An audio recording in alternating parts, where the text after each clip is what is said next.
My husband cheated on me and tried to leave me with nothing. Heartbroken, I was about to jump into the river when the baby in my belly suddenly spoke. Mom, don't do it. I've been reborn. In my past life, my scumbag father kicked us out for his mistress and then won an $11 million lottery. I was even more desperate and about to let go when the voice spoke again. I know the winning lottery numbers. We can take them. Please don't die. More importantly, my scumbag father's hidden money is in the bedroom ceiling. Take it first, then divorce him. My legs stopped shaking and I finally calmed down. When I got home, I borrowed a ladder and started tearing open the ceiling. Since I had run back in tears, the housekeeper didn't dare stop me. I locked the bedroom door, set up the ladder, and took off my shoes. I glanced at my slightly rounded belly. Son, are you sure it's here? Your dad will be back soon. If we tear down the wrong spot, we'll lose our chance. A childish yet cocky voice came from my belly. Mom, trust me. In my past life, that scumbag dad hid his gold bars here. Third panel from the left. Push hard.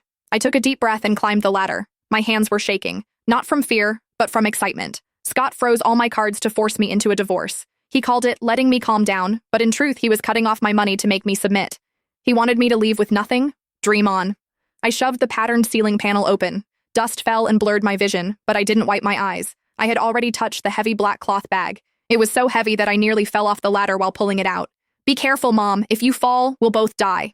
Don't jinx it. My hands shook as I opened the bag. Golden light flashed before my eyes. It was filled with gold bars. I had never seen so much gold in my life. I rummaged through it and found stacks of US dollars underneath. How much money is this?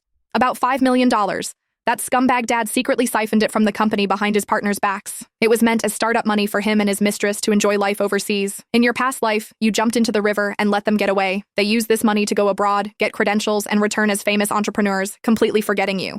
Hearing this, my anger exploded. Scott, you bastard! I built everything with you from nothing, and now that you were rich, you cheated on me, hid money from me, and even tried to drive me to death? I took the gold bars out one by one and packed them into the suitcase I'd prepared earlier. What if Scott finds out when he gets back? I stared at the dark opening, worried. If he found out, I might not even make it out of this house, let alone get a divorce.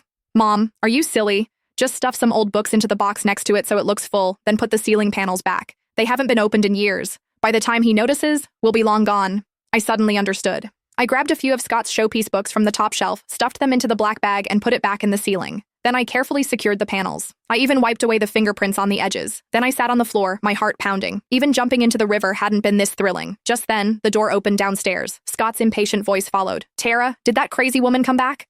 I froze. Mom, don't give in. You're the victim now. Act desperate and make him think you've given up. I kicked the suitcase of gold bars deep under the bed, then messed up my hair and sat on the edge. I forced myself to calm down and tears immediately welled up.